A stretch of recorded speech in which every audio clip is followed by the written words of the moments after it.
ముఖ్య అతిథిగా వచ్చిన మంచిర్యాల శాసనసభ్యులు కొక్కిరాల ప్రేమసాగర్ గారు, అదేవిధంగా మంచిర్యాల మేయర్ గారు ధాని మధుకర్ గారు, అదేవిధంగా సిఎంఐ అధ్యక్షుడు వెంకటేశ్వర రెడ్డి గారు, సేవా అధ్యక్షురాలు శ్రీమతి ఉమాదేవి గారు, అదేవిధంగా డీజీఎం పర్సనల్ అనిల్ కుమార్ గారు, వేదిక మీద ఉన్న కార్పొరేటర్లు, కాంగ్రెస్ నాయకులు, అదేవిధంగా మన ముందు ఉన్న ఏఐటీసీ ఉపాధ్యక్షులు కామ్రేడ్ కొట్టె కిషన్ రావు గారు, జిఎం కమిటీ సభ్యులు, పిట్ కార్యదర్శులు, పిట్ కమిటీ సభ్యులు, సేఫ్టీ కమిటీ సభ్యులు, అధికారులు, కుటుంబ సభ్యులు, పుర ప్రముఖులు, పిల్లలు అందరికీ, పత్రికా విలేకరులు అందరికీ నమస్కారం.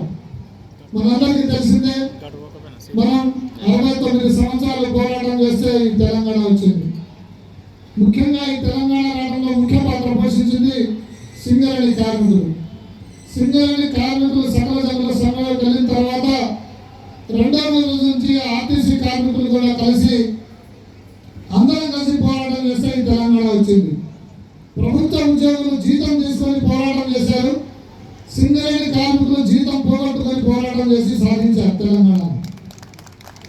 తెలంగాణ వచ్చే నాటికి మన సింగరేణి 62,000 మంది కార్మికులతో ఉంది. కానీ మళ్ళీ ఈరోజు ఎంత ఉంది? 40,000 మంది కార్మికులు, 38,000 మంది కార్మికులకి తగ్గిపోయాం. రాష్ట్రం అభివృద్ధి చెందుతుంది. రాష్ట్రము మొదటి నుంచే తెలంగాణ ఉన్నతమైన రాష్ట్రం, డబ్బులున్న రాష్ట్రమే.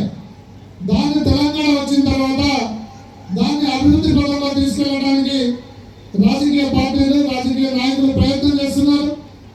కానీ సింగరేణి పరిస్థితి ఏదో ఒకసారి మనం ఆలోచించాలి. సింగరేణి తెలంగాణ వచ్చిన తర్వాత మన పరిస్థితి దిగజారుతూ పోయిందనేది మా అభిప్రాయం. 62,000 మంది ఉన్న కార్మికులు ఈరోజు 38,000 మందికి వచ్చారు.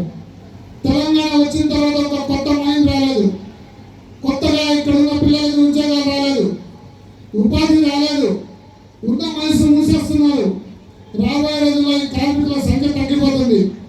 మొన్నటి వరకు ఉన్న బొగ్గు బావుల్లో బొగ్గులు తీసి అండర్గ్రౌండ్ గనులు మూసేసి ఓపెన్ కాస్ట్లో ప్రొడక్షన్ ఎక్కువ చేసి వేల కోట్ల రూపాయలు లాభం వచ్చిందని చూపించిన యాజమాన్యం ఇప్పుడు ఒక 6 నెలలు, 2 నెలలు, 3 నెలల నుంచి కంపెనీ చాలా కష్టాల్లో ఉంది, మూసేసే పరిస్థితి ఉందని చెప్తున్నారు. దీనికి కారణం ఎవరో ఒకసారి ఆలోచించాలి. ముఖ్యంగా నేను ప్రేమసాగర్ గారిని యూనియన్గా విన్నవించుకుంటున్నాం. మీరు బలమైన నాయకులు, మీరు ఏది తలుచుకుంటే అది చేయగలుగుతారు.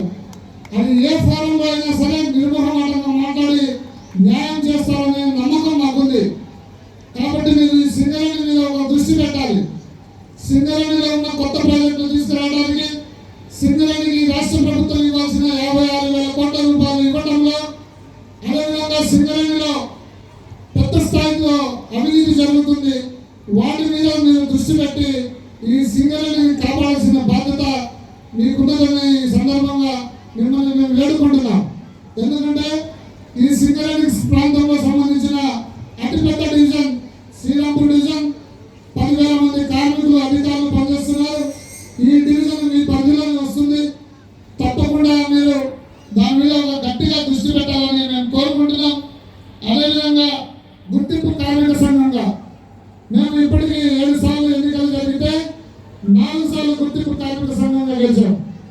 కానీ సింగరేణిలో ఉన్న ఇప్పుడు పరిస్థితి ఇంతకుముందు మేము గుర్తింపు కార్మిక సంఘంగా గెలిచినప్పుడు లేదు. యాజమాన్యం కార్మికులకు సంబంధించిన విషయాలు మాట్లాడాలంటే గుర్తింపు కార్మిక సంఘంతో మాట్లాడి ప్రతి 2 నెలలకి 3 నెలలకి పద్ధతి ప్రకారం స్ట్రక్చర్ సమావేశాలు ఏర్పాటు చేసి ఆ సమస్యల్ని పరిష్కారం చేసేది. కానీ ఇప్పుడు యాజమాన్యం నెలల తరబడి, సంవత్సరాల తరబడి కనీసం స్ట్రక్చర్ మీటింగ్లు లేకుండా కార్మికుల సమస్యలను పెండింగ్లో పెట్టి సమస్యలను పరిష్కారం చేయడం లేదు. అందుకే సుమారు 16,000 మంది, 17,000 మంది కొత్తగా వచ్చిన కార్మికులు ఉన్నారు. వాళ్ళకి సింగరేణి మీద ఒక అభిమానం లేకుండా పోయింది. మేము అపాయింట్ అయినప్పుడు సింగరేణిలో అపాయింట్ అయ్యాం. సింగరేణి మంచి కంపెనీ, సింగరేణిలో అన్ని పనులు జరుగుతాయి. అదేవిధంగా ఏదైనా సరే వైద్యం కానీ, విద్య కానీ, అభివృద్ధి కానీ ఏదైనా సింగరేణిలో ఉంటుందని గొప్పగా చెప్పుకునే వాళ్ళం. కానీ ఈరోజు ఆ అభివృద్ధి అభిమానం, ఆ ప్రేమ, మా కంపెనీ నాది అనే ఒక భావన కొత్తగా వచ్చిన కార్మికులు లేకుండా పోవడానికి కారణం యాజమాన్యం పై స్థాయిలో నిర్ణయించే నిర్ణయాల వల్ల ఇవి జరుగుతున్నాయి. దీని మీద కూడా మీరు తప్పకుండా దృష్టి పెట్టాలని, అవసరమైతే ముఖ్యమంత్రి గారి దృష్టికి తీసుకెళ్లి వీటన్నిటి మీద పరిష్కారం చేయాలని, అదేవిధంగా గత 7-8 నెలల నుంచి మెడికల్ ఫిట్ అయ్యి జాబ్ కోసం ఎదురు చూస్తున్న కార్మికుల పిల్లలు జిఎం ఆఫీసు చుట్టూ జరుగుతున్నారు. సుమారు 450 మంది ఉన్నారు. వాళ్ళ మీద ఇంతవరకు నిర్ణయం తీసుకొని యాజమాన్యం వాళ్ళకు ఉద్యోగాలు ఇవ్వట్లేదు. ఒక పక్క యాజమాన్యం సైకలాజికల్గా కార్మికుల్ని, మీరు కార్మికులు ఎక్కువ ఉన్నారు, మనిషి మూసేస్తున్నారు, మీకు కష్టాలు వస్తున్నాయి, సింగరేణికి కష్టాలని చెబుతున్నారు. మరి పాత మనిషి ఏవైతే ఉన్నాయో మన ఈ బెల్లంపల్లి ప్రాంతం రీజన్లోనే చాలా మనిషి మూసేసినాయి. గోలెట్ దగ్గర, అదేవిధంగా మాలారం దగ్గర మూసేసిన మనిషి ఉన్నాయి. మన దగ్గర చెన్నైలో ఉన్నాయి. ఈ మనిషిని రీఓపెన్ చేయడం ద్వారా ఈ ప్రాంతానికి మరింత శోభ వచ్చేటట్టుగా, కొత్తగా పిల్లలకి ఉద్యోగాలు వచ్చేటట్టుగా చేయాలి. వీటన్నిటినీ ప్రభుత్వ నిర్ణయాలతో ముడిపడి ఉన్నది కాబట్టి తప్పకుండా మన ఎమ్మెల్యే గారు ఆ విధంగా ప్రయత్నం చేస్తారని, అదేవిధంగా సింగరేణిలో ఏవైతే సమస్యలు ఉన్నాయో వాటి మీద మన 12వ తారీఖున డైరెక్టర్ గారితో, చైర్మన్ గారితో మా నాయకత్వం మాట్లాడింది. ఈ 2వ వారంలో స్ట్రక్చర్ సమావేశం ఏర్పాటు చేసి కార్మికుల న్యాయమైన సమస్యలను పరిష్కారం చేస్తామని హామీ ఇచ్చారు.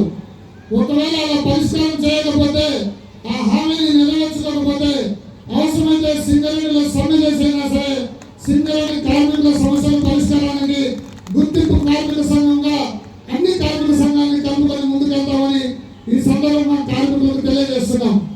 అదేవిధంగా మరి ఏదైతే ఈ ప్రాంతంలో సిఎస్ఆర్ నిధులు ఏవైతే ఉన్నాయో వాటిని ఈ ప్రాంతంలోనే ఖర్చు పెట్టేటట్టుగా, ఎందుకంటే మా దృష్టికి వచ్చినది ఏంటంటే సిఎస్ఆర్ నిధులు ఇక్కడ ఖర్చు కాకపోవడం వల్ల పోయిన 2-3 సంవత్సరాల క్రితం నుంచి అది కొంత అమౌంట్ గోలెట్లో, కొంత భూపాలపల్లిలో వాడారని మా దృష్టికి వచ్చింది.